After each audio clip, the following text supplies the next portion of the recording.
Tem várias pessoas que não entregaram a avaliação que a gente ah, deu início a semana passada.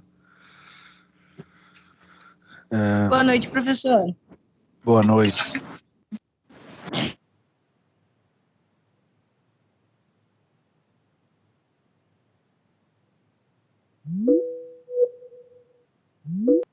Eu vou dizer o nome das pessoas que eu não recebi, tá? Eu não recebi da Sônia, da Graziella, da Emanuele, do Bruno, Paola Dias, Silvana dos Santos, do Rui.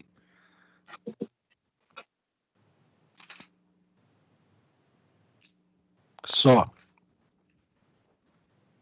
Então essas pessoas se... Oi, professor. Oi. É a Graziella. Tu tá falando daquele trabalho do Ego? É. Eu tô com a Vanessa. Vanessa que te enviou. A gente fez em dupla. Ah, Aham. tá. Nós fizemos e ela te enviou. Deixa eu anotar aqui, então. Eu também, Bernardo, tô com a Gine. Silvana. Com a Jaqueline? Isso.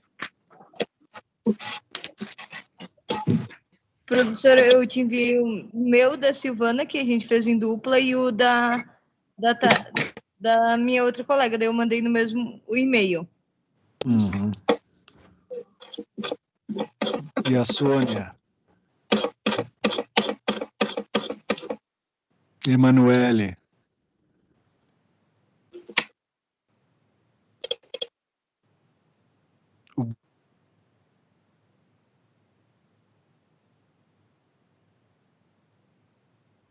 Bom, o nosso amigo Rui já começou a gravar a nossa aula. Depois eu volto a isso, que não seria legal que o pessoal ficasse sem nota, né? E a nossa prova vai avaliar o conhecimento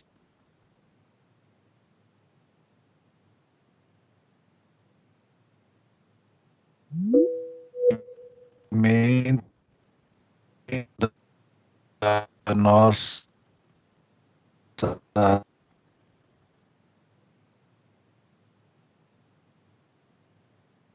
matéria até o ano que vem. A prova, vocês têm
De que alguém ou alguma instituição está perseguindo ou armando alguma cilada ou querendo fazer mal para esse paciente, tá? Então, o que caracteriza a paranoia é essa certeza, né? Porque quando a gente fala de delírio, a gente fala de certeza, essa certeza de que tem alguém ou alguma coisa querendo fazer o mal, querendo enganar, querendo ludibriar, querendo trair o nosso paciente. Vocês lembram que, diferente da neurose, que isso pode ser uma sensação, que isso pode ser um pensamento com dúvidas, né? A psicose vai se caracterizar por essa certeza de que há, portanto, um complô, uma traição, uma enganação. Então, é a forma mais clássica de psicose, tá? E é mais tratável, volto a dizer. No CID-10, como é que se encontra isso no CID-10? Em duas classificações básicas, como esquizofrenia paranoide, que está no eixo, que está no número F.20, esquizofrenia paranoide, ou como transtorno de personalidade paranoide, que está no código F60. Então, ou esquizofrenia paranoide ou transtorno de personalidade paranoide. Como é que no CID aparece, então, a listagem desses sintomas? Vamos ver. Delírio de perseguição, né? Referência a uma ascendência importante.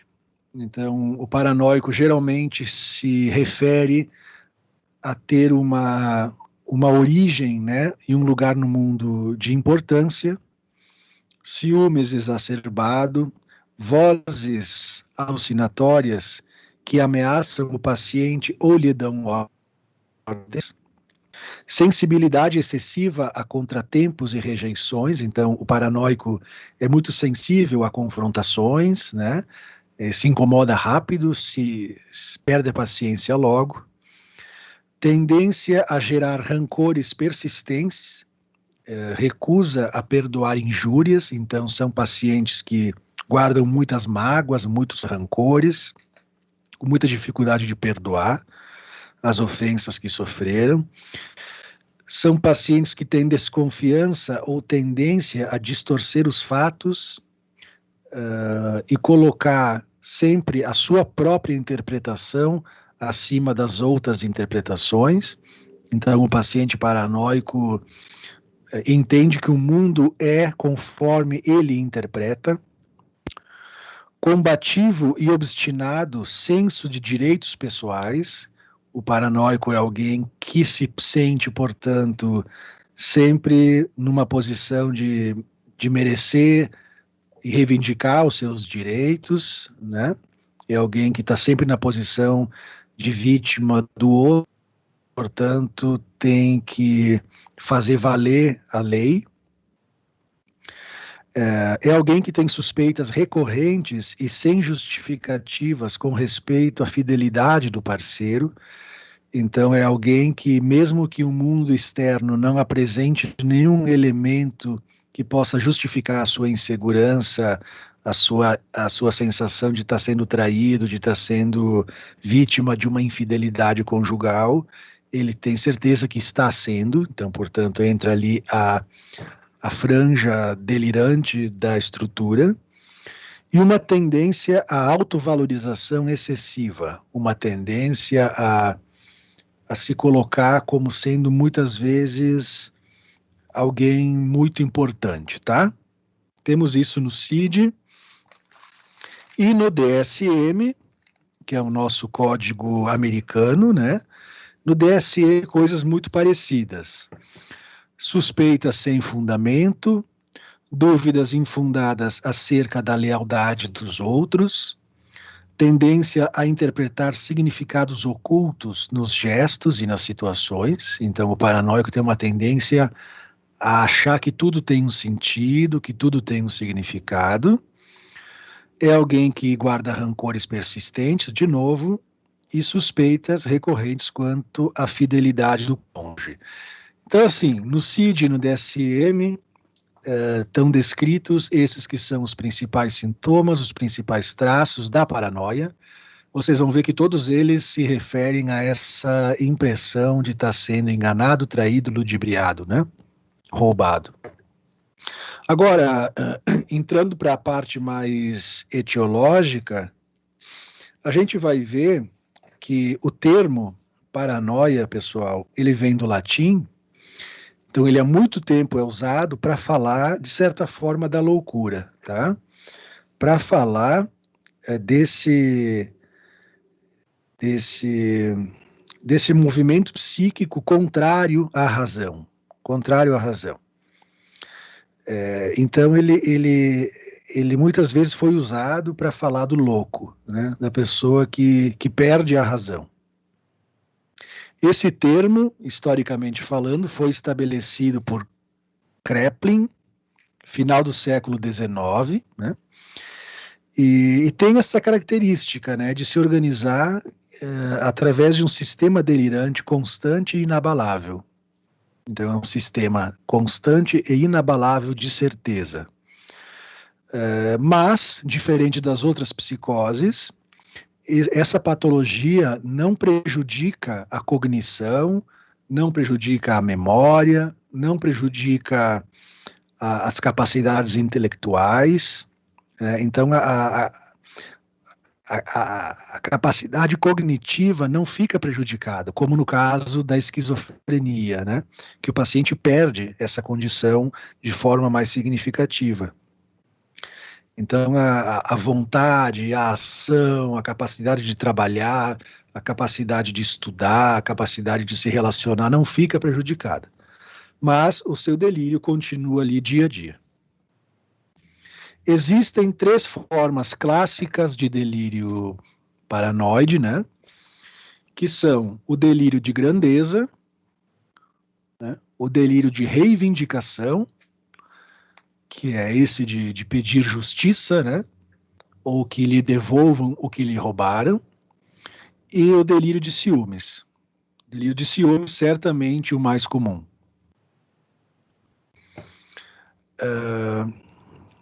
O que diferencia a paranoia das outras psicoses é que a paranoia, ela se atém mais a essa perturbação da psique com o mundo externo, ela se atém mais só, né, quase que só ao campo do pensamento. Então,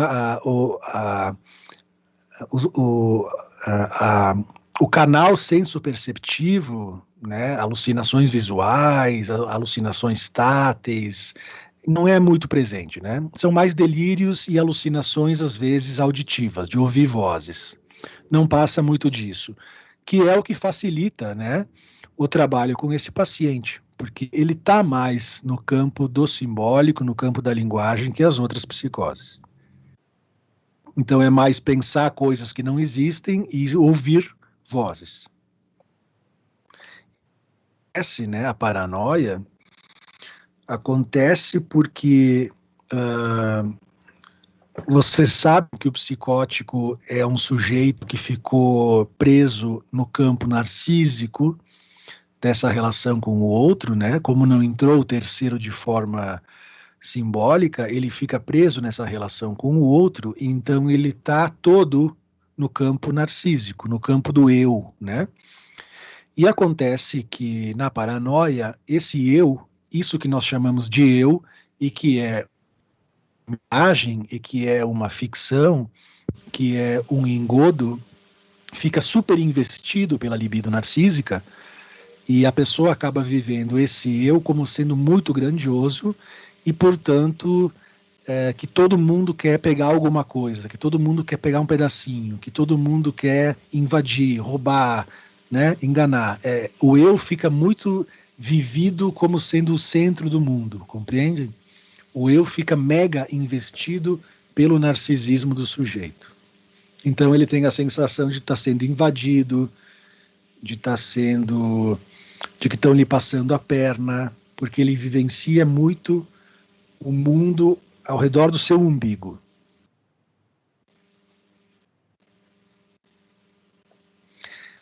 Então a gente poderia pensar que a paranoia, como ela é uma psicose que prejudica o pensamento, poderia ser entendida como a versão psicótica da neurose obsessiva, tá? Então, se a gente colocasse as neuroses aqui e a psicose aqui, é como se a neurose obsessiva fosse um correlato da psicose paranoica. Vamos ao item 3, que vai tratar do assunto do paranoico e o saber. Paola.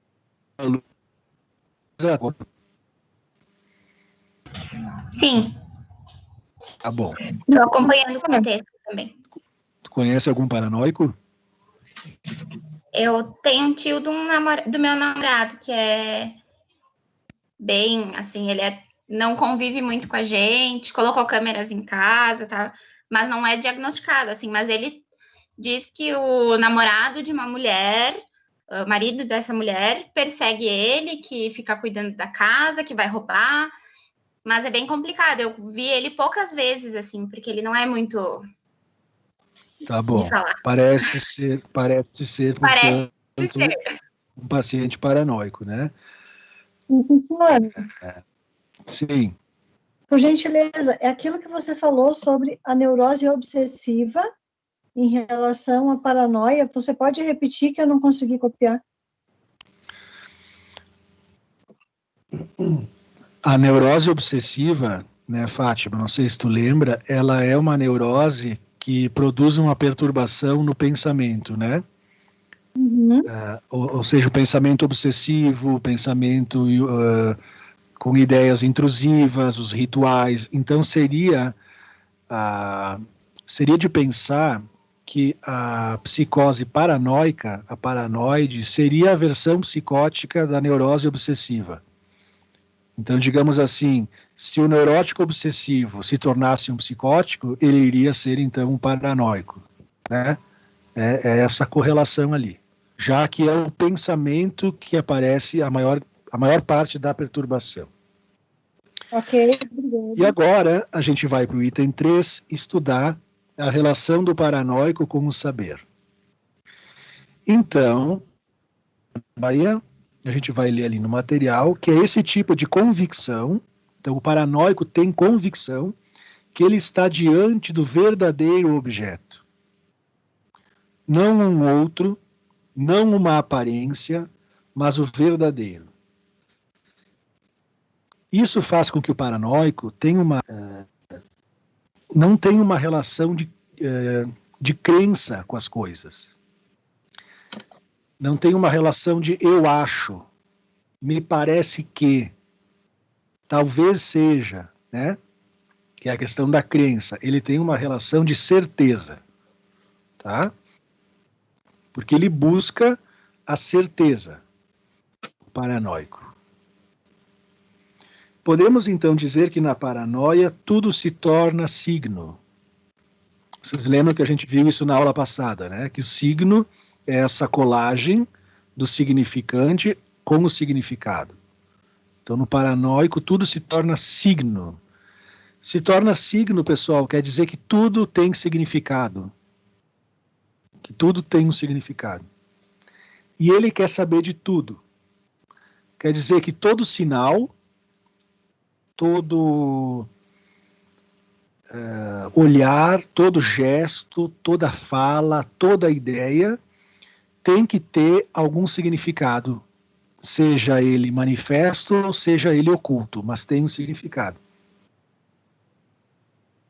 E isso serve, né, para que ele possa se organizar na sua estrutura psíquica, né? Então tudo tem um significado e, portanto, o seu desejo, vocês sabem que o desejo humano se constitui no equívoco entre significante e significado, vocês sabem, já falei para vocês, que essa não correspondência exata entre significante e significado que é aonde se abriga a subjetividade.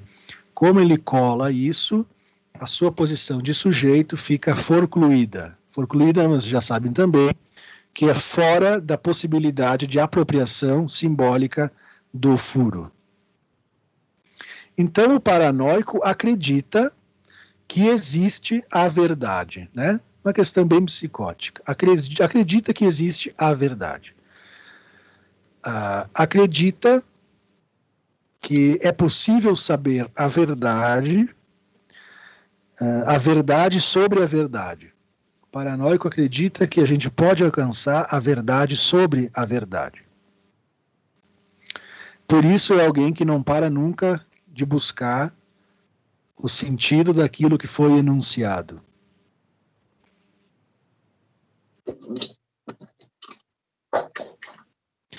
Isso faz com que o paranoico muitas vezes se diga para nós um autodidata, alguém que aprende as coisas sozinho, alguém que sabe tudo, alguém que ninguém precisou ensinar, que ele aprendeu.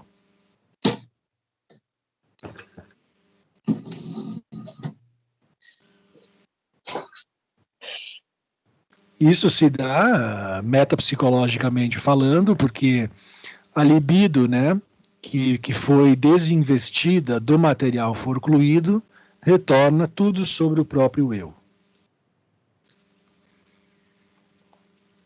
Então, essa tentativa de tudo saber é um recurso para ele não se desmontar nessa fragilidade egóica que ele se encontra. Não sei se vocês já conheceram alguém assim, se não conheceram, vão conhecer na clínica, né? Pessoas que tu tá conversando com elas e de repente tu olha para o relógio e aquilo já quer dizer alguma coisa, né? A pessoa encuca com aquilo. Por que tu olhou o relógio, né? Tu quer que eu vá embora? Ou tu tá cansado de mim? Ou tu tá conversando com uma pessoa e de repente tu olha pela janela, ou tu fica um pouco mais cansado, e aquilo tem que ter um sentido. O paciente quer saber o porquê. Então, tudo é signo, é isso que significa, né? Ou o paciente está andando na rua e de repente alguém buzina, sei lá, porque tem um Uber Eats, né? Tem um Uber Eats, aí alguém buzina e o paciente já supõe que aquela buzina, supõe não, né? Tem certeza que aquela buzina foi para ele, estava andando de forma meio afeminada. Né? E aí pode correr atrás do cara que buzinou.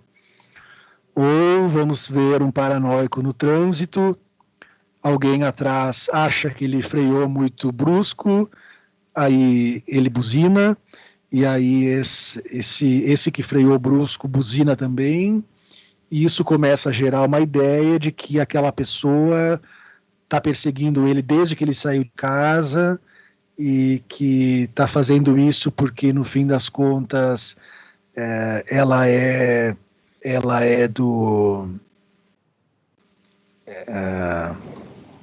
comunista, né? E quer destruir os capitalistas, e aí começa a entrar nisso, e aí de repente pode tirar o revólver e matar o cara, né?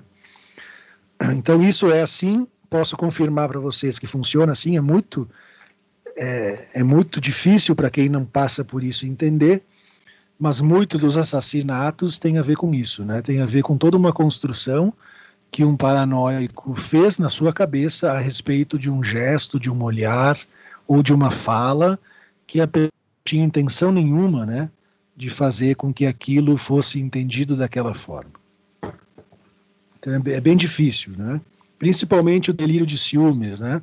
Quando a mulher apagou uma mensagem do WhatsApp. Isso é muito comum, né? A mulher, por que apagou aquela mensagem? Né? Por que não apagou outra? E aí tenho certeza, né, que tinha sacanagem lá. Ou o homem que comprou uma flor para a esposa E a esposa paranoica tem certeza que comprou aquela flor porque antes ele estava com a sua amante, né? Então essas coisas assim, que por mais que se argumente, né, o paciente não vai conseguir fazer uma dialética mínima, furar essa certeza.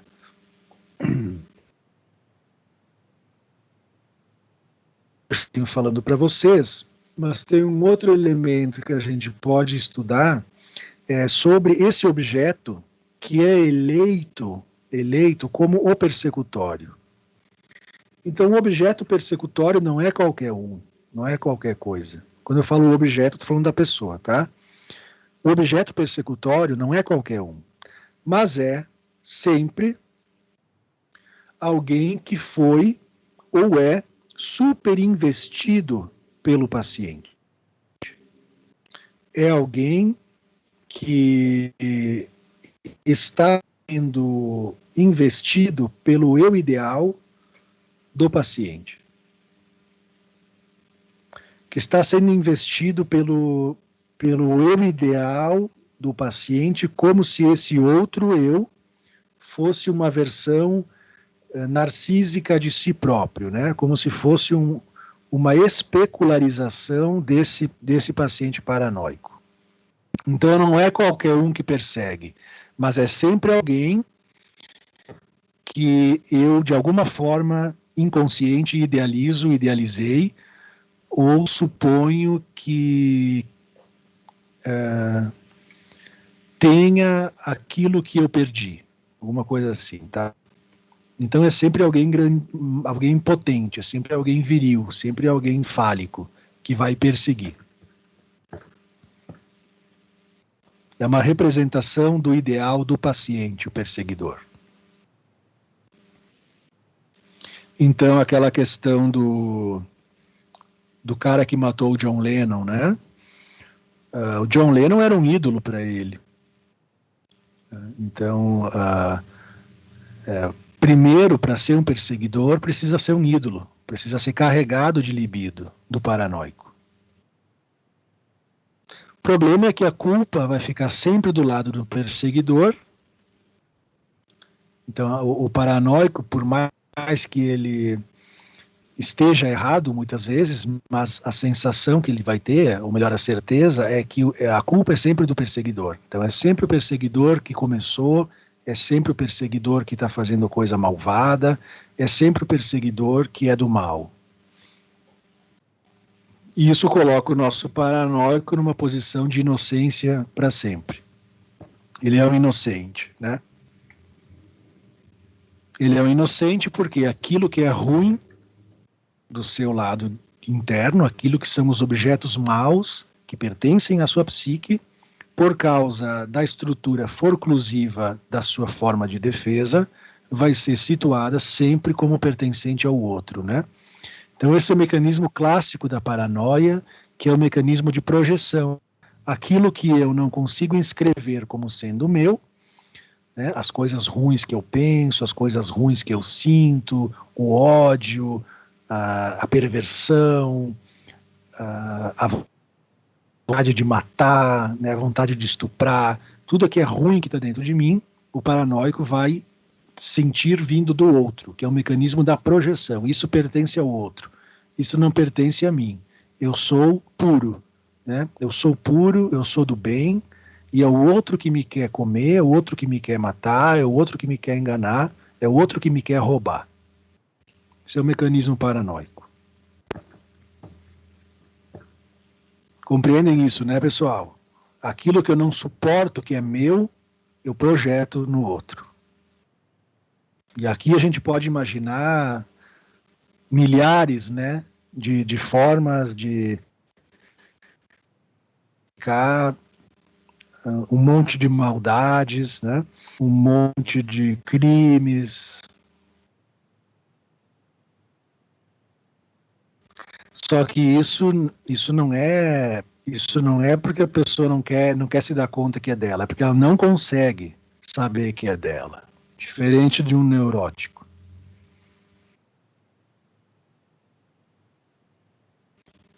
Esse é o mecanismo da projeção.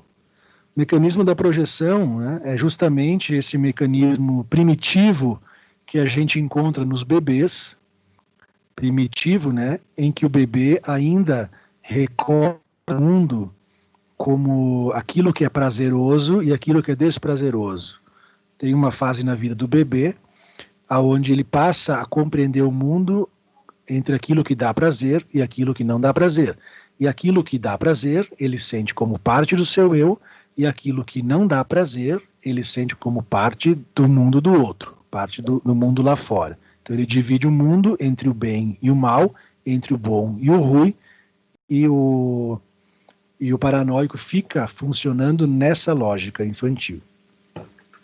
Portanto, ele muitas vezes fica aprisionado numa relação com o outro, aonde assim só tem lugar para um, né? No mundo não tem lugar para nós dois. Ou é eu ou é você. Então o paranoico muitas vezes fica prisioneiro nessa lógica de eu ou tu, né? Não tem lugar para dois. Então tem que anular o outro, tem que anular a verdade do outro, tem que anular o saber do outro, porque não cabe dois no meu universo. Porque ele está preso no espelho, né? Ele está preso nessa relação do espelho. Tem uma música do Arnaldo Antunes, não é uma música, é um poema musicado, é O Buraco do Espelho, o nome do poema. E esse poema aparece naquele filme do Bicho de Sete Cabeças. E é interessante, né? Porque é um filme que fala sobre a loucura. E esse poema tem uma parte que ele começa dizendo, né? O buraco do espelho está fechado. Justamente aí, isso, né? Eu fico aprisionado na imagem que o outro me devolve de mim mesmo. Se o espelho não tem buraco, né? Eu fico aprisionado na imagem que eu recebo.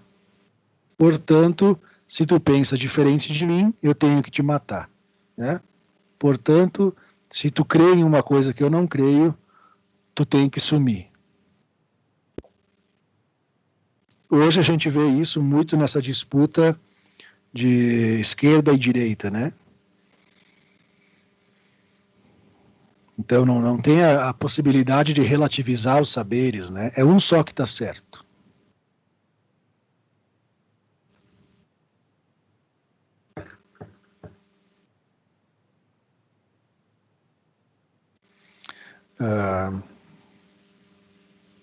Então, volto a dizer que essas coisas estão nesse livro do Lacan, Seminário 3. Como ele está preso nessa questão especular, a sua problemática geralmente vai se dar com o seu cônjuge, seu parceiro, sua parceira, que é onde nós temos os crimes passionais, né?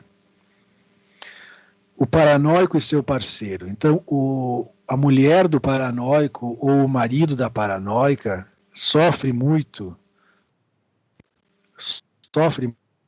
mais que tente deixar a senha do Face e a senha do celular, por mais que tente colocar o rastreador para o marido ver onde é que a pessoa está, né? Pois, por mais que cuide para não deixar nenhum rastro que possa alimentar a paranoia do seu parceiro, isso não ajuda nada, né? Não tem efeito. Então, o ciúmes paranoico, esse ciúmes conjugal, passional, é o mais comum e é o que mais a gente encontra no consultório. Como é que funciona esse esquema dos ciúmes, tá? Paranoico. Na verdade, vamos supor que eu sou, pegando a Paola hoje aqui como a minha ratinha de laboratório, né? Vamos supor que a Paola seja minha esposa, né? E eu sou um paranoico. A gente está passeando pelo shopping, Iguatemi, de preferência, e aí passa um cara bem bonito, né? Um cara com o corpo como eu gostaria que fosse o meu, com o cabelo como eu gostaria que fosse o meu, com o dinheiro como eu gostaria de ter. E quando ele passa por mim, por nós, né, a Paola, de repente, aperta ou solta um pouco. Nós estamos de mão dada, né? Sem relação nenhuma com o cara. Como eu desejo, ou amo, ou admiro aquele cara que passou por mim, mas eu não consigo suportar que eu possa ter essa inclinação homossexual, portanto, não consigo suportar a ideia de que eu possa ter achado o cara bonito, eu forcluo isso, né? E passo a dizer que quem ficou molhada, né? Que quem ficou excitada,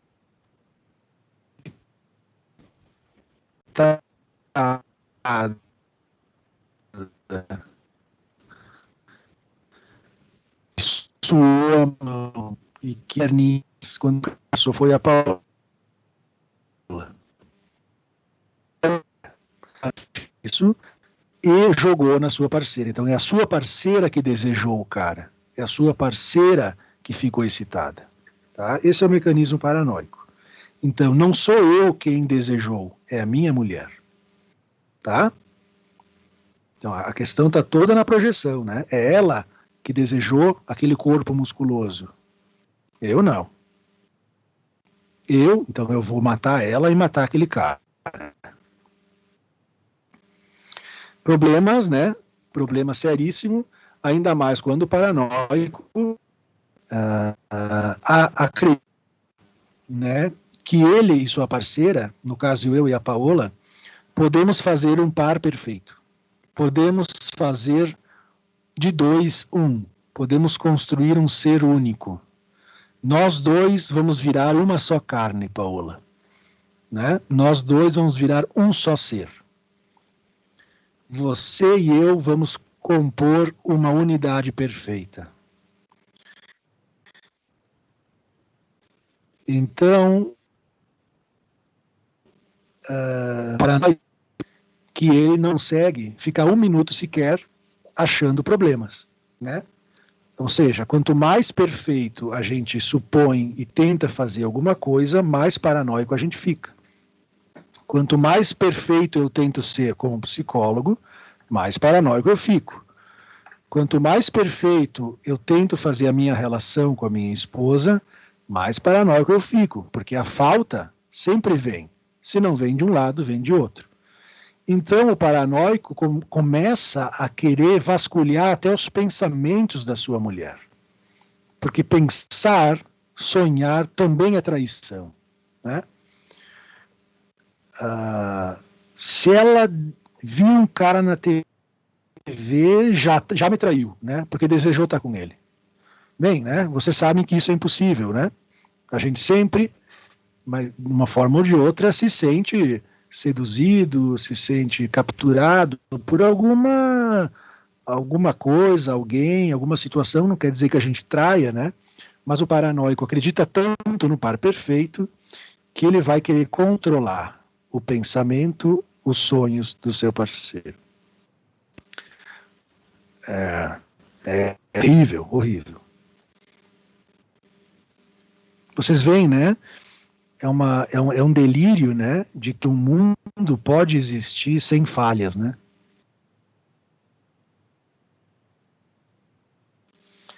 Item 6. O paranoico e a exclusão.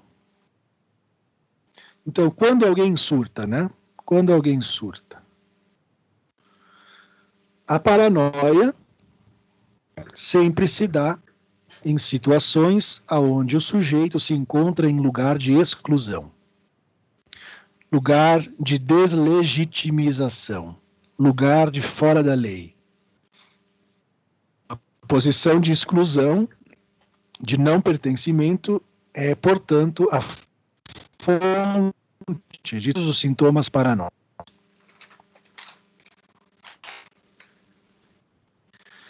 A gente pode sentir esses sintomas paranoicos, mesmo não sendo paranoico, né, em várias situações da nossa vida.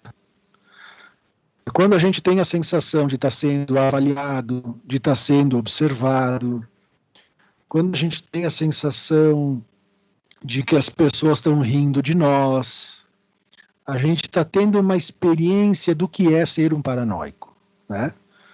Então, se eu estou aqui dando aula para vocês e eu vejo que 2, 3 começam a dar umas risadinhas, né? Eu começo a ter uma impressão paranoica, né? Bah, estão rindo de mim.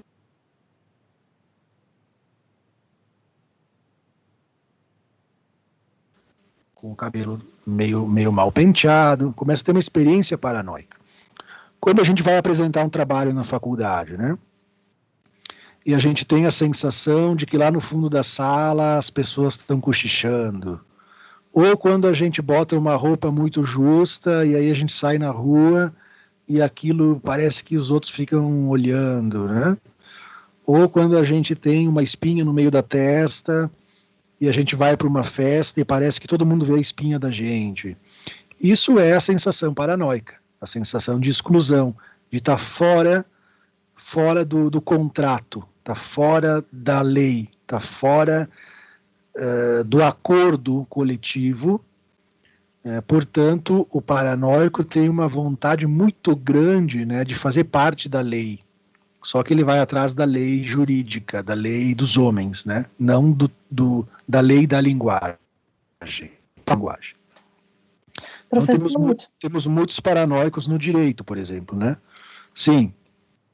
Então, assim, me fez pensar, né, quando você falou sobre aquele sentimento de ser excluído, observado, né, que as pessoas riem de você, me fez retomar a adolescência, que a gente tem esse comportamento, né, essa preocupação de a gente quer fazer parte do grupo, né, quer ser aceito, né, então eu acho que é uma experiência que muitos de nós já vivenciamos, né. Sim, e não é à toa que muitas psicoses paranoicas eclodem na adolescência, né?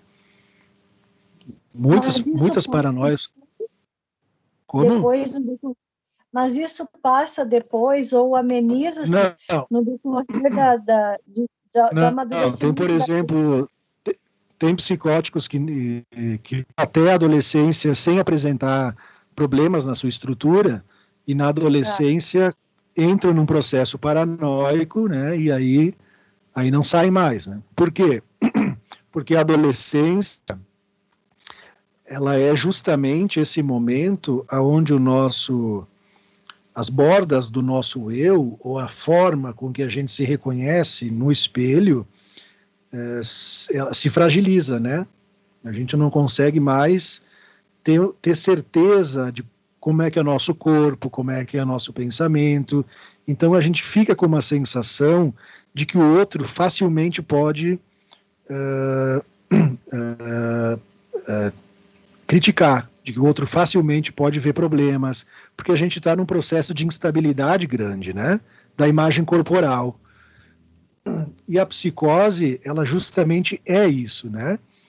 É essa sensação de que o meu ego é tão frágil, né? Essa sensação de que os contornos do meu corpo e da minha psique são tão frágeis que o outro pode fazer o que quiser.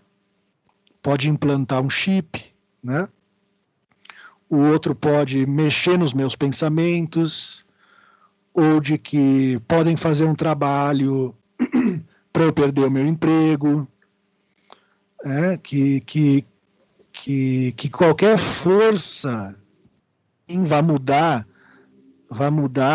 a minha forma de interpretar a vida, né? Essa é a questão paranoica, né? Quando a gente não consegue ter segurança de quem a gente é. E a gente passa por isso na vida, só que a gente não se desestrutura tanto, né? O paranoico, sim. Então, todos nós temos essa impressão, é uma ideia do que é a paranoia. É quando a gente não é reconhecido como sujeito, né, Fátima? Então, tu vai no hospital, né? E as pessoas não falam contigo, botam uma maca, te botam num aparelho, te dão uma injeção, né? Te tratam como um corpo a ser investigado, como um corpo a ser medicado. Essa tua posição de sujeito não falam, não perguntam, né? O que tu tá sentindo, como é que tu tá? Isso é muito comum. Isso logo joga a gente numa posição paranoica, né? Tá, mas ninguém tá me dizendo o que eu tenho. Olha, a pessoa nem olhou pra minha cara, né? A enfermeira me deu uma injeção, nem perguntou meu nome, né? A gente começa a entrar num processo paranoico sempre que a nossa subjetividade, a nossa posição de sujeito, ela não é levada em conta. E o psicótico é alguém que desde criança foi tomado como um objeto, não como um sujeito. Então ele luta sempre por essa legitimização do seu ser, só que nunca encontra, porque isso não se inscreveu, não tem mais como inscrever. Então qualquer um pode manchar minha dignidade, né? Qualquer um pode manchar minha história. Então, o paranoico é essa pessoa que não pode contar com a lei, não pode contar com a lei, não pode contar com o contrato entre os homens. É como se ele sempre, é como se o outro sempre pudesse dar um jeitinho de torná-lo objeto da sua maldade, né? O paranoico. Porque no fundo, no olhar que ele recebeu dos seus pais, principalmente da mãe, ele não teve um lugar de sujeito. Ele teve um lugar de objeto, de coisa. Ele não teve, né, Fátima, a inscrição de ser alguém que possui atributos de amor. Ele não tem a sensação de que ele tem algo que faça o outro amá-lo. O paranoico não tem isso, né? Então, se tu tá comigo é porque tu quer meu dinheiro. Né? Se tu tá comigo é porque tu quer minha casa. Se tu tá comigo é porque eu sou um bom ouvinte. Mas o paranoico não consegue pensar que tu tá comigo por amor. Porque ele não tem a inscrição de ser amado. Então não adianta, né? Tu pode dizer, não, eu te amo, tu é importante para mim. Ele escuta, né? Racionalmente, às vezes até entende, né? Mas a sua certeza, isso não entra na sua certeza. Por isso, né, que tu tá comigo, mas eu sei que se alguém der em cima de ti, tu vai acabar me traindo. Ele não consegue entender que ele pode ser amado simplesmente por ser quem ele é. Esse é o drama, né? Ele não tem esse registro. A pessoa que tem essa estrutura deve sofrer demais, professor. Demais.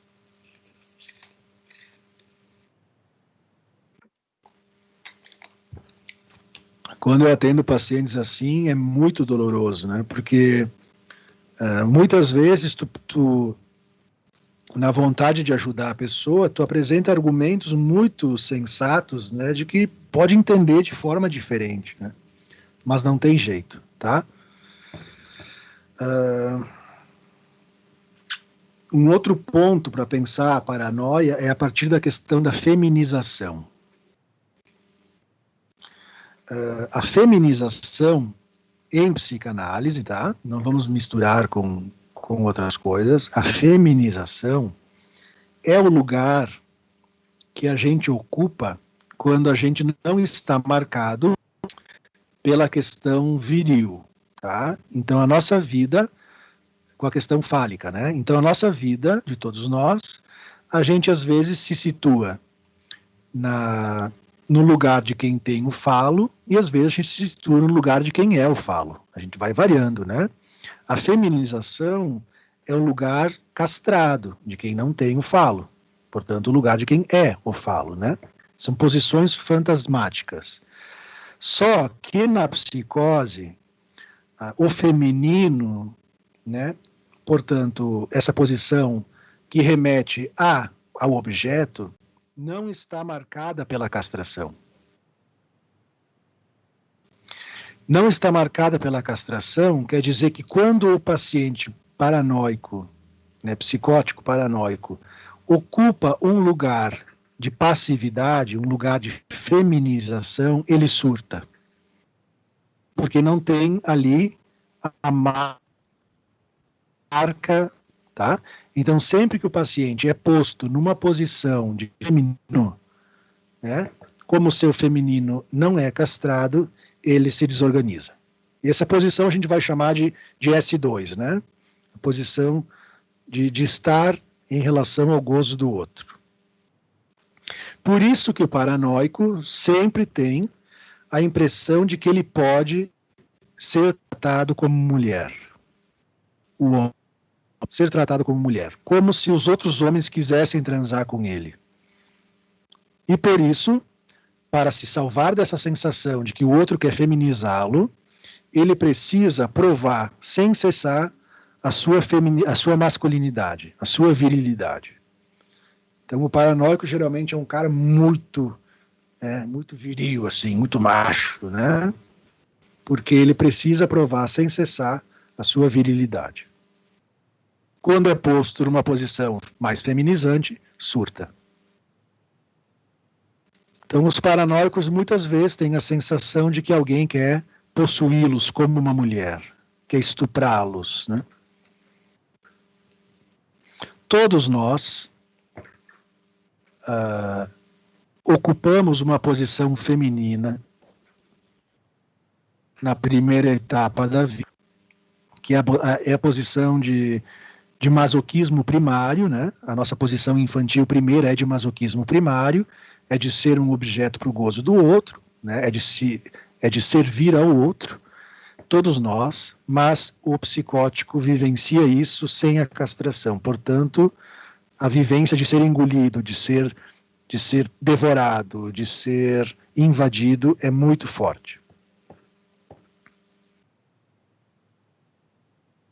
E essa posição de objeto para o outro, que muitas vezes também é vivida como sendo um pedaço de cocô, um pedaço de merda, de bosta, muitas vezes faz com que o paranoico tenha uma sensação de que ele cheira mal. Né? Porque ele está identificado ao pedaço do corpo do outro. Então, às vezes, o paranoico tem a sensação de que ele tem asa, de que ele está com cheiro de cocô, de que ele tem mau hálito.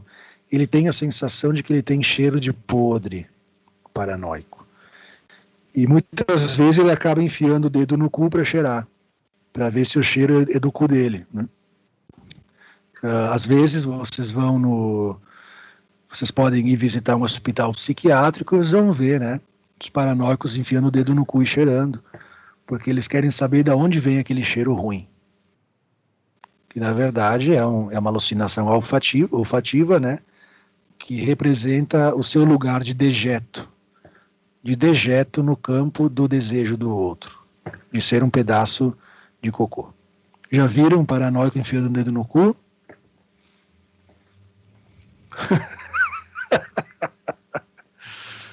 Vocês vão ver. Quem vai trabalhar em clínica psiquiátrica vai ver.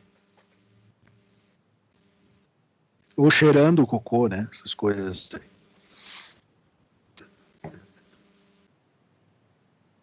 Ou fazendo cocô nas calças, né? Vocês vão ver. Portanto, como eu falava com a Fátima antes, que a questão da autoestima baixa está no centro da paranoia. A questão de se sentir excluído, de se sentir inferior, insuficiente, né? A questão de se sentir um nada está no centro da paranoia, e para o paranoico se livrar disso, ele faz um giro nessa lógica e tem que, portanto, para sair disso, se achar especial. Aí vocês têm aquele filme que eu disse para vocês lá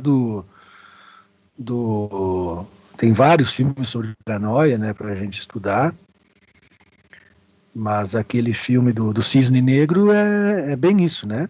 O Cisne Negro é isso, é a menina, ela tem que ser a melhor bailarina do mundo, né? Porque é o único lugar que lhe foi dada pelo desejo da mãe, então não foi dado um lugar de sujeito.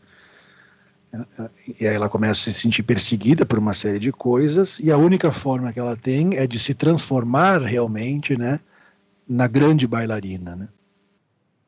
Aí ela chega a se transformar no cisne negro.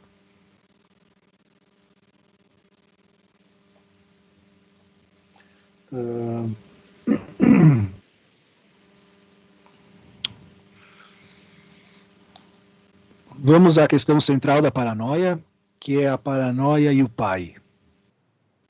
Então, a questão do paranoico é a questão com o pai, como a psicose qualquer, né?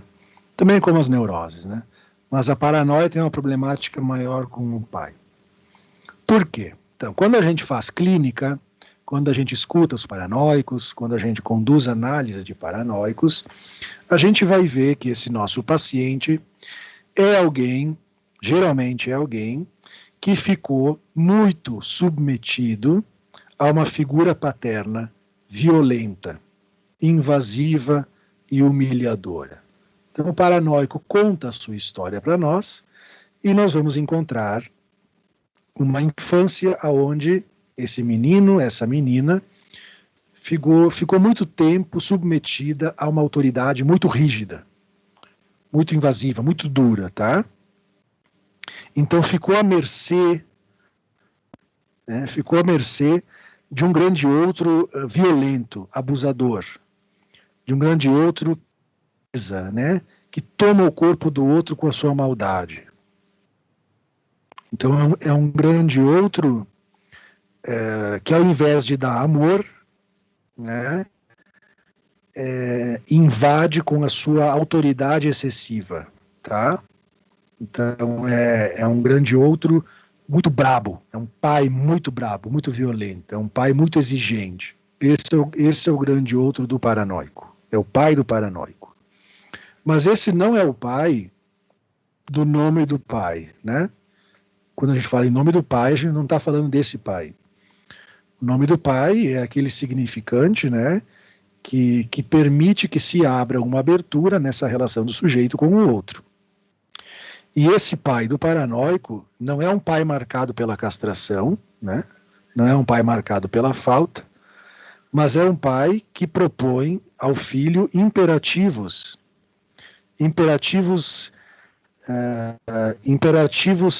sem condições de haver um mas, sem condições de haver uma defesa do filho, sem condições de haver uma troca. É um imperativo e não tem saída, né? É um imperativo categórico, né? Isso é assim, né? Não tem outra forma de ser. Então é aquele pai imperativo. E o sujeito fica preso, né?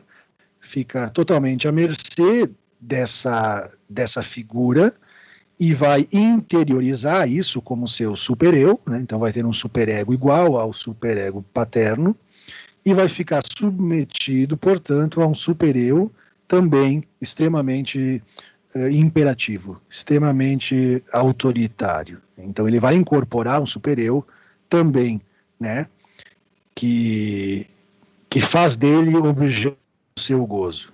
Então no paranoico a gente vai dizer que o pai não é castrado, né? O pai não é castrado. E, portanto, se o pai não é castrado, ele não inscreve a sexuação no seu filho, né? Entende, né? A sexuação é a questão da castração. Não inscreve a sexuação no seu filho e o paranoico, né, acaba passando o resto da vida buscando um pai que lhe sexualize, buscando um pai que lhe castre. O paranoico vai buscar, no fim, um pai que lhe castre. Que lhe castre quer dizer que lhe ame, né, pessoal? Castrar é amar. Amar é castrar, né? Então, o pai do paranoico não sexualiza, e ele tem um anseio pelo pai que o ame. Então, inicialmente, ele ama e depois ele vai se sentir perseguido. Vocês veem, portanto, que o pai esse pai do paranoico, ele está sendo vivido no real. Tudo aquilo que se apresenta a nós, que a gente não pode questionar, pensar, relativizar, flexibilizar, isso vem no real, quer dizer, vem como algo duro, como uma pedra, tá? Uma pedra. Então, aquilo vem e toma conta de mim. Isso é o real. E isso vai produzir o chamado automatismo mental, que são as ideias que comandam a minha vida, né? Se está no real, essas ideias comandam a minha vida. Eu não tenho o que fazer com elas. Elas me dizem o que fazer e eu tenho que fazer. Elas me dizem o que são as coisas e eu não posso questionar. Então o sujeito passa a construir uma teia, né?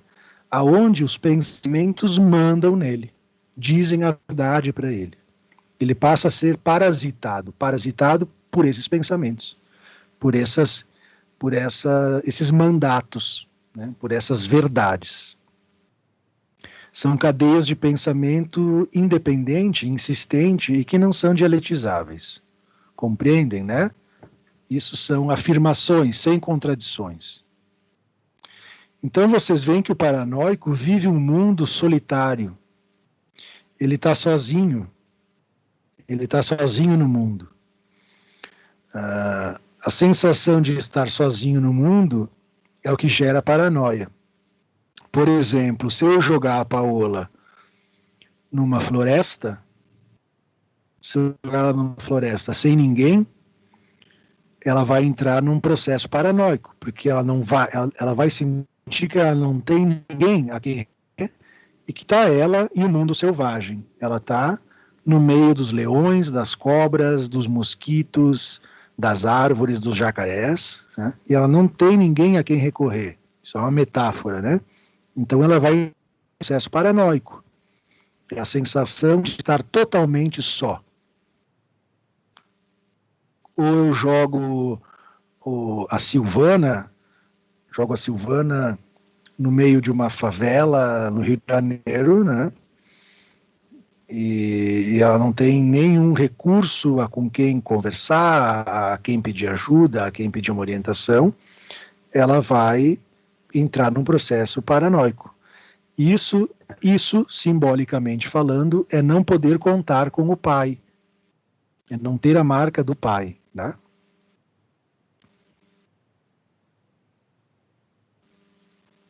E quando eu não posso contar com o pai, com a legitimação do pai, para me defender, eu vejo tudo, vejo sentido em tudo para me defender. Então, o paranoico vira todo ouvidos, né? Ele fica num processo de vigilância extrema. Como diz a Paola, ele coloca câmeras no apartamento, ele coloca alarme na cerca, ele coloca um drone em cima da casa para ficar filmando a casa, né? Ele usa celular, que acha que está sendo observado, assim... Sim, ele liga a câmera do computador, mas depois desliga e precisa fazer uma varredura. Uma coisa. Se ninguém capturou uma cena. Então é um sofrimento grande, né? Ele faz uma injeção e depois precisa fazer um monte de exames para se verificar que não botaram um vírus, né? Um vírus nele. Agora os paranoicos com a questão da vacina vão sofrer muito, né? Não vão fazer vacina. Porque os paranoicos, eles constroem facilmente isso que a gente chama, né, galera, de as teorias da conspiração, né? A questão paranoica, né? Como o paranoico não tem o grande outro como... Então, ele supõe que estão organizações políticas, ideológicas que controlam o mundo, né?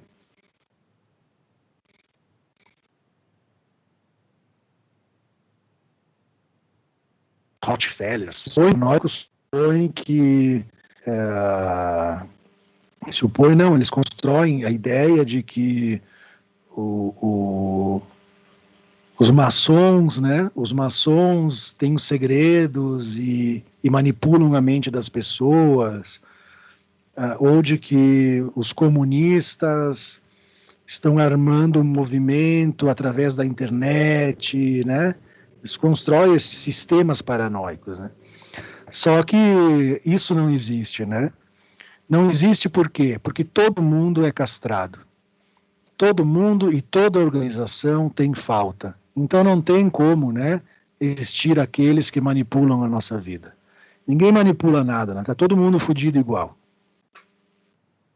Aí eu brincava outro dia naquela naquele curso que eu dei sobre política e psicanálise, né, de que esses supostos movimentos, né, dos maçons, dos comunistas, dos capitalistas, das famílias mais ricas do mundo, eu brincava, né, que são pessoas que têm problemas na coluna, que tomam antidepressivo, que têm divórcios, que têm filhos com problemas, são pessoas que têm que fazer colonoscopia, são pessoas que têm que tomar um Viagra para conseguir comer a mulher. Quer dizer, não tem, né, essa instituição sem falta. Aí quando tu entende que a vida é assim, é mais tranquilo, né? Tu não tem que mais impressionar ninguém e tu também não tem que mais temer ninguém.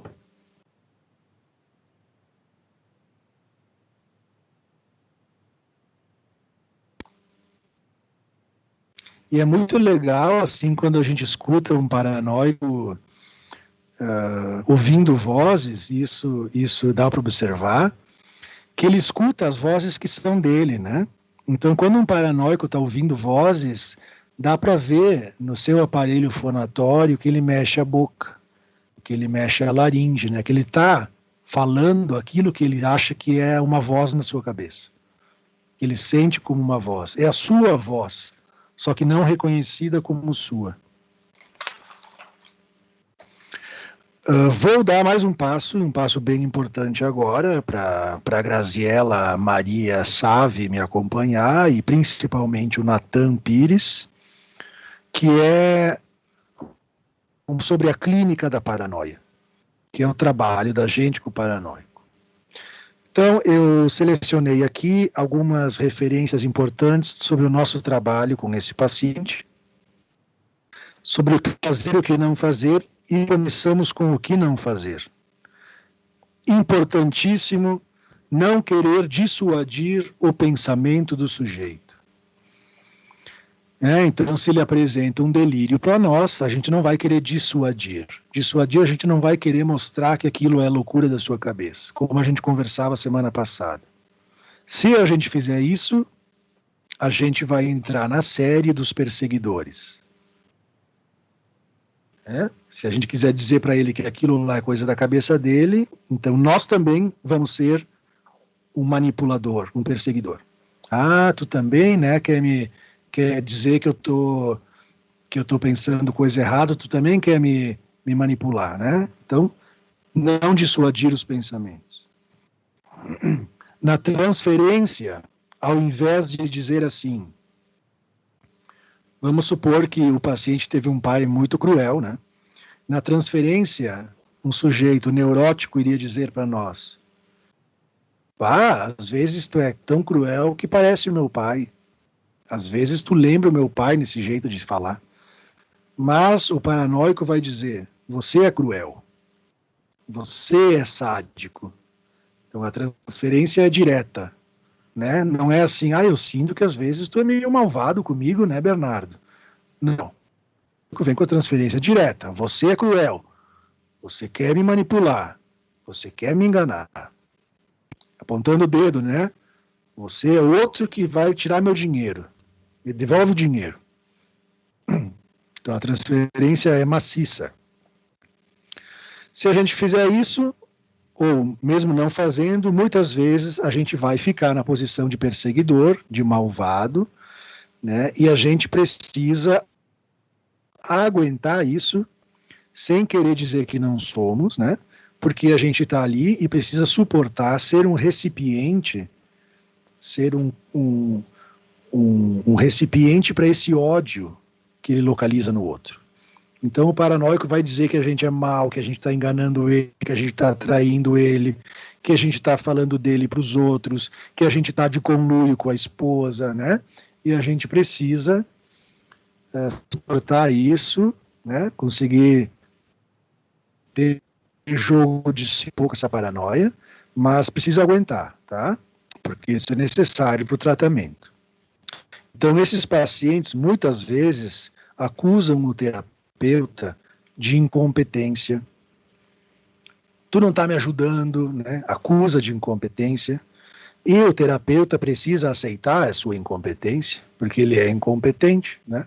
Ele não consegue realmente melhorar muito a vida da pessoa, então ele precisa suportar a sua incompetência. Se a gente não suporta a incompetência, a gente diz, não quero mais te atender então, sai fora daqui. Coisas que muitos terapeutas fazem.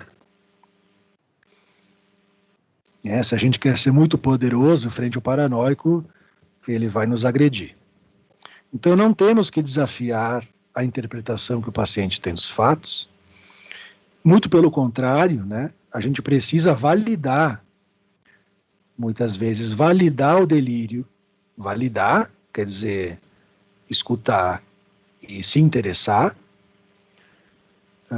sem aumentar o delírio. Validar quer dizer, me explica melhor. É verdade, né? No teu lugar eu também ficaria assim. Poxa, tu tem razão de estar chateado, né? Isso é validar o delírio. Temos que suportar as repetidas injúrias e suspeitas, sem se desesperar. Então, o paciente vai dizer muitas vezes que a gente está armando para ele ser...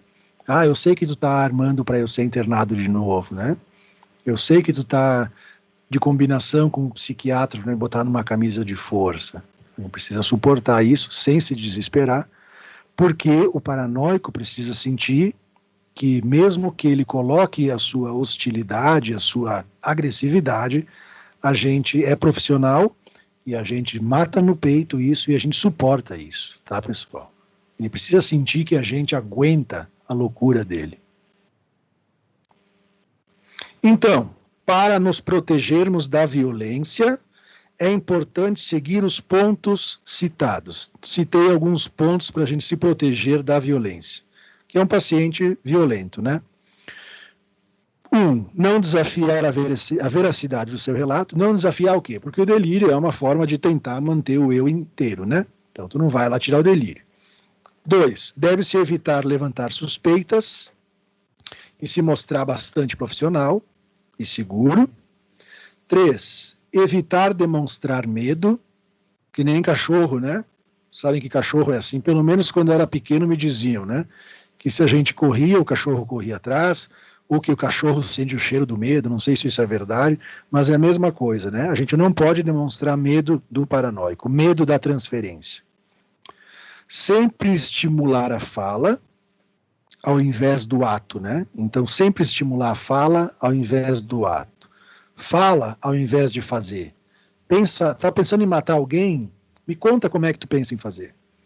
Tu está pensando em dar um tiro na cabeça do teu vizinho? Vamos ver como é. Que arma tu vai usar? Quando tu vai fazer? O que será que ele vai sentir? Né? Fazendo isso, a gente desarma o ato. Falar sobre o ato desarma o ato. Então, estimular a fala. Tu pensa em arrancar a cabeça dele e depois botar numa bandeja? Poxa, qual bandeja? Uma bandeja com banana, uma bandeja com pedaços de biscoito Isabela. Estimular a fala. E sempre ficar distante, né, desse paciente, para ele não se sentir muito encurralado, não se sentir muito aprisionado. Então, não ficar muito próximo, né, para ele não se sentir muito oprimido, né?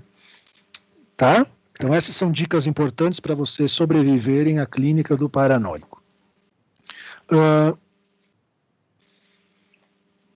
Olha só, os primeiros grandes avanços clínicos da paranoia vieram a partir do famoso caso Schreber. O caso Schreber é um caso clínico analisado por Freud, está no volume 22, que é um caso de psicose, só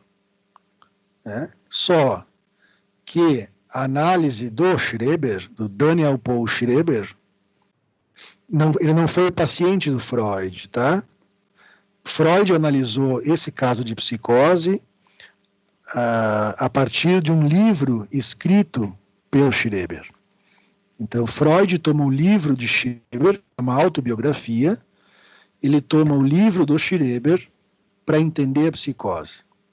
Então, é muito legal, né? A gente lê o livro chamado Memórias de um Doente dos Nervos, é um livro escrito pelo Schreber, e depois lê a interpretação que Freud faz sobre o caso. E a partir daí a psicose passa a ser melhor compreendida. Então, o que é essa história do Schreber? Vocês já ouviram falar do caso Schreber? Não? Nunca ouviram?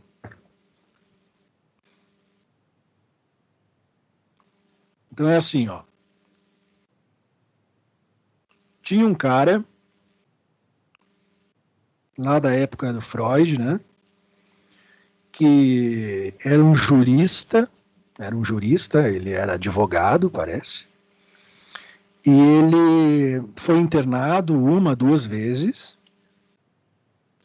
E ele queria, em determinado momento da sua doença, ele queria provar que ele estava em condições de retomar o seu status de cidadão, de ter consciência.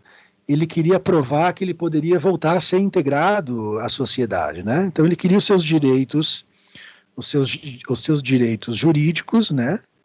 De volta. Capaz de responder pela sua pessoa, né? Quando a gente interdita um paciente, ele perde o direito de responder pela sua pessoa. Ele perde o direito de comprar coisas, de assinar contratos, né? E o Schreber, para voltar a ter esse direito de responder pela sua pessoa, ele escreve um livro. Ele escreve um livro chamado Memórias de um Doente dos Nervos, para mostrar que ele não estava louco, só que o livro é justamente, o testemunho da sua loucura, né? Então é engraçado, porque ele escreve um livro para defender aquela ação, e o livro é o desdobrar, a narrativa da sua loucura, do seu delírio, tá? Aí, esse livro foi lançado, enfim, e Freud pega o livro para estudar a psicose. O delírio de Schreber, basicamente, é o delírio de ser transformado em mulher. Ele começa a delirar que ele vai ser transformado em mulher para ser a mulher de Deus e para daí dar luz a uma nova raça. Então o Schreber começa a delirar que Deus escolheu ele para copular com ele e ele dar luz a uma nova raça, tá? Essa é a essência do delírio schreberiano. Então, as memórias do Schreber vão mostrar para nós um paciente tomado por essa desarticulação da estrutura significante. Tem esse livro do Charles Meumann, Retorno a Schreber, que foi publicado aqui por uma editora de Porto Alegre, Retorno a Schreber, que a gente vai encontrar mais uma volta em cima desse assunto. Esse aqui é do Charles Meumann, tá? Então tem o Freud e tem o do Charles Meumann, Retorno a Schreber. Então, a gente começa a estudar o caso Schreber, e eu vou passar para vocês aqui mais ou menos o que é essa situação. Então, Schreber, o nome dele era Daniel Paul Schreber, ele tinha um pai que tinha o mesmo nome que o seu, Schreber, e o pai do Schreber era médico, era um médico ortopedista, que foi muito conhecido na época porque ele tentava construir uma rotina educacional rígida para aperfeiçoar a obra de Deus. Então ele programava aparelhos ortopédicos para as crianças, né, que seriam a obra de Deus, para as crianças terem postura, na hora da mesa, na hora do banheiro, na hora de dormir. Então, eles faziam uma série de aparelhos para as crianças terem uma postura digna, né? Aperfeiçoar as crianças. Então, ele foi muito famoso na época, era um ortopedista. Então, o nome dele era Daniel, assim como o filho. Então, o nome do pai era Daniel Gottlob Schreber. Daniel Gottlob Schreber. Gottlob significa amor a Deus ou louvor a Deus. Gottlob. Né? E Schreber é escritor. Então, Gottlob Schreber significaria, na nossa língua, o escritor do amor a Deus, aquele que escreve por amor a Deus, tá? Esse era a representação do sobrenome do pai do Schreber, portanto, depois do Schreber. O pai do Schreber tinha uma posição de um pai muito gozante, né? Porque ele ficava imprimindo o tempo todo no filho essa posição do filho ter que ser perfeito, adequado, fazer tudo certinho, né? Então, botava os aparelhos no filho, fazia o filho ter postura, né? Então, era um pai educador, um pai pedagógico, né? Um pai educador, um pai pedagógico, não um pai amoroso. E é muito diferente um pai educador do que um pai amoroso. Então, ele era um cara que se dizia que tinha uma missão de levar a saúde às massas, a felicidade e a bem-aventurança. Então, vocês veem que o pai já estava num discurso meio maníaco, né?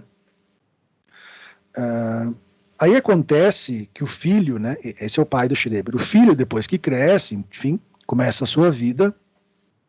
Um dia, ele tenta se candidatar ao parlamento, eu acho que era alemão, né? Tenta se candidatar ao parlamento, sofre uma derrota eleitoral, e nos jornais da época, um crítico faz um texto e coloca o título do texto assim: quem conhece esse tal doutor Schreber? Porque ele não venceu, né, as eleições, e alguém colocou lá: quem conhece esse tal doutor Schreber? Doutor porque era advogado, né? Nesse momento, o ego do paciente, o eu do paciente, entra na sua primeira crise. Isso é 1884, tá? É o momento em que o eu dele sofre uma crise narcísica, porque ele foi, tipo, alvo de uma humilhação. Ele foi alvo de uma ridicularização na comunidade. Quem é esse cara, né? Então, ali, a gente pode pensar que é um momento onde ele encontra essa primeira posição de feminização, compreende?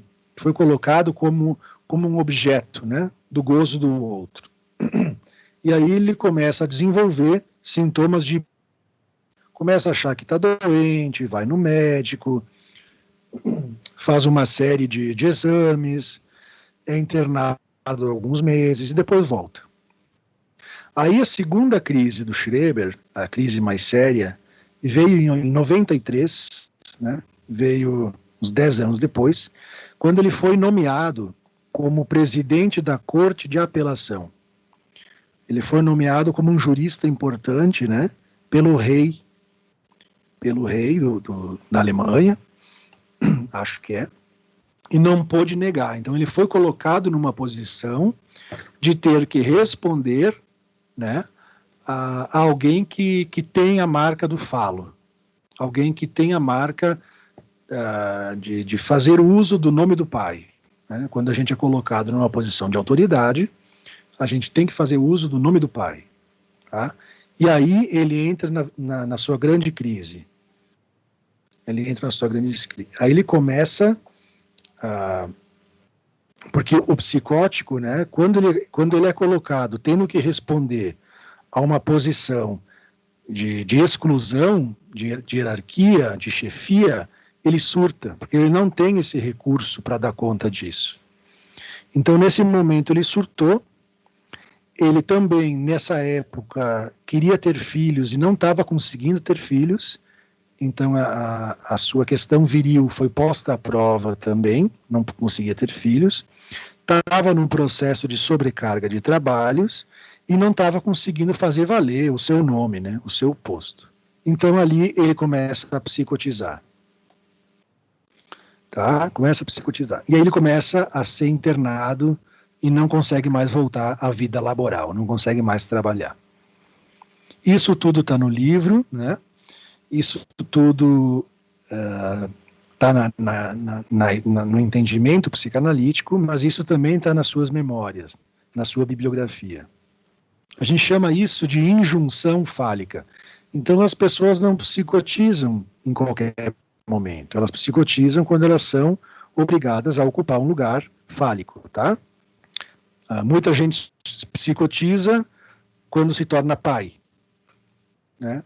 Muita gente psicotiza quando ganha uma... quando recebe uma promoção no trabalho. Muita gente psicotiza quando assume um cargo de chefia na empresa, né, pessoal? É injunção fálica, é obrigada a dar conta de um lugar, de um laço, de um tipo de discurso que não possui recurso. Então, nesse momento, o Schreber sofre, né? Ele sofre um empuxo à feminização, porque ele não consegue dar conta da questão fálica, e ele começa a construir a ideia de que ele é a mulher de Deus. Isso está lá no recurso.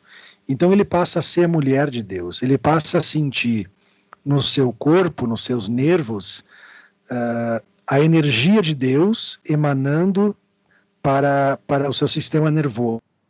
E começa a sentir que ele está sendo copulado por Deus. Então ele começa a sentir que ele é uma mulher, que Deus está transando com ele, né? Então ele começa a sentir uma excitação feminina, né?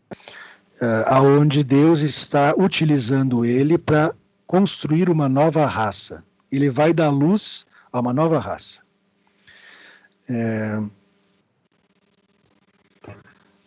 A mãe do Schreber era uma mulher. Então, o Schreber, como não consegue se apropriar dos significantes paternos, se identifica a posição materna de ser mulher de Deus. Só que ele leva isso para o real, né? Essa é a questão da paranoia, a questão da psicose. Ele vai entender que ele é a mulher de Deus. Peguem o livro, comprem o livro, Memórias de um Doente dos Nervos, e vocês vão ver o descarrilamento significante do paranoico, que é a falta da função paterna, né?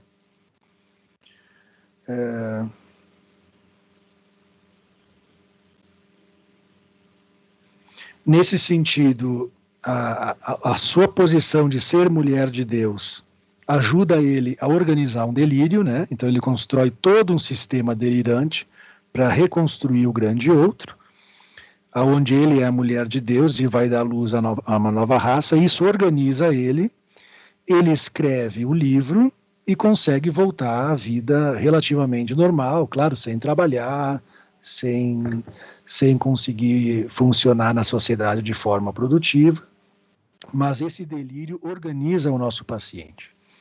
Então, mais ou menos na clínica, a gente vai fazer algo semelhante com o que fez o Schreber, né?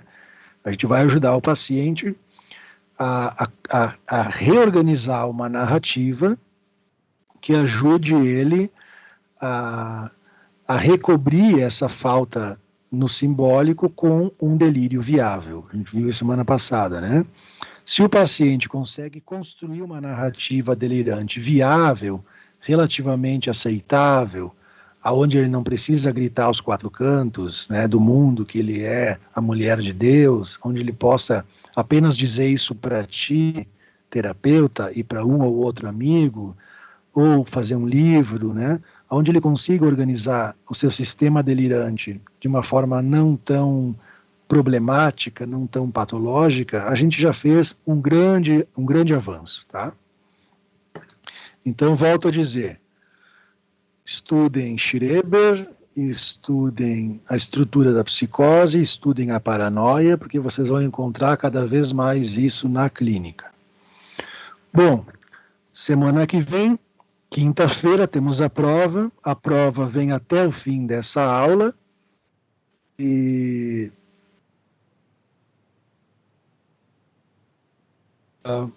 comentários, sugestões, perguntas, manifestações paranoicas, sensação de estar sendo perseguido, alguém se sentiu deslegitimado. O que aconteceu aí com vocês?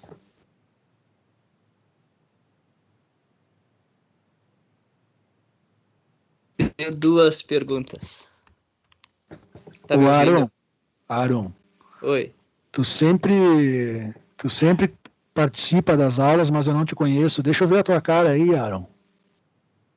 Eu não consigo abrir a câmera por causa que parece que o administrador me bloqueou essa opção.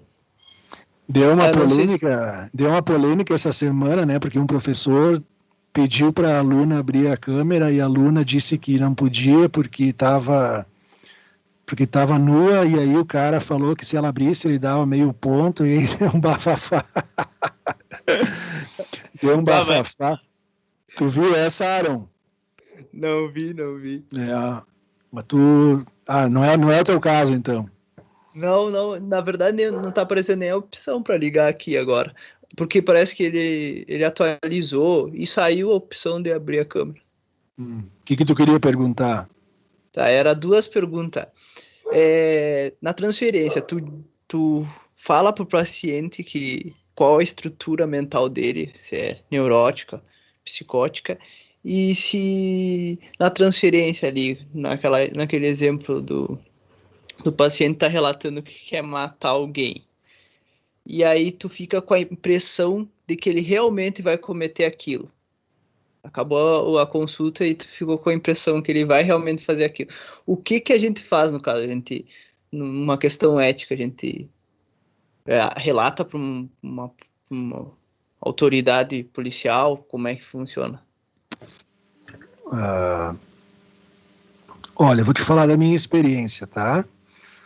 Tanto como vontade, como desejo homicida ou suicida, eu vou matar alguém ou vou me matar.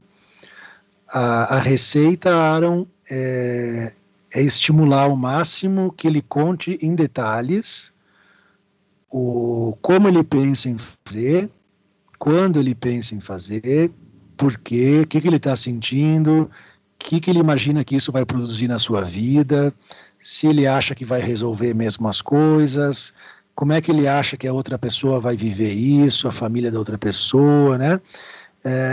É abrir o máximo possível aquele ato no campo da palavra.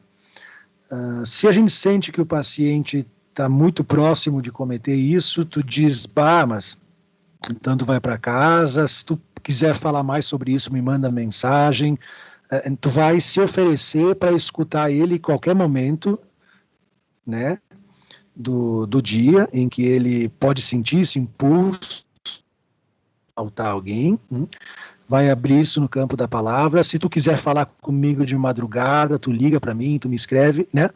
A gente vai apostar todas as fichas na fala, no simbólico. Não vai falar para ninguém, não vai chamar, não vai chamar a família, nada. Tu vai apostar que a fala em transferência marca mais uma sessão para o dia seguinte, marca 2 sessões, né? Vai fazer isso. Mas não vai abrir isso para ninguém. A experiência que eu tenho até agora funciona, tá? Eu já estou há 14 anos clinicando, nunca um paciente meu se matou e nunca um paciente meu matou alguém, apesar de esse assunto ser muito comum. Então, me parece que funciona, tá? Me parece que funciona. Mais ou menos essa a minha dica. E no caso de relatar para o paciente qual a estrutura mental, tu não faz isso, né? Tu não vai chegar para ele... Não. Tu é neurótico. Não. Nem a estrutura, nem o sintoma, nada. A não ser, né, que tu é meu paciente, tu está estudando psicologia, tu está fazendo psicanálise, tu está se interessando pelo assunto, aí sim, né? Vamos pensar assim para aprender, para tu também se conhecer melhor em termos de ligar a teoria à tua análise, e aí sim, né? Aí a gente conversa, de repente tu se enquadra nisso, se enquadra naquilo, mas um paciente leigo, um paciente que não é da área, não tem porquê. Beleza? Tá. Obrigado. Beleza. Fátima, tudo certo então? Tudo certo, professor. Eu pensei que eu era neurótica, daí hoje eu já achei que eu sou paranoica também. Isso, professor. Eu já estou achando que eu sou tudo. Não é paranoico. O paranoico não acha, ele tem certeza. Então eu sou neurótica. Tá bom, pessoal. Então, bons estudos. Semana que vem a provinha. Não fiquem paranoicos. Professor, a gente estuda todas as aulas ou tu vai passar aquele esquema com as questões para revisão da prova? Eu fazia isso, né? Tá, eu vou fazer assim, então. Eu vou mandar para o grupo das representantes de turma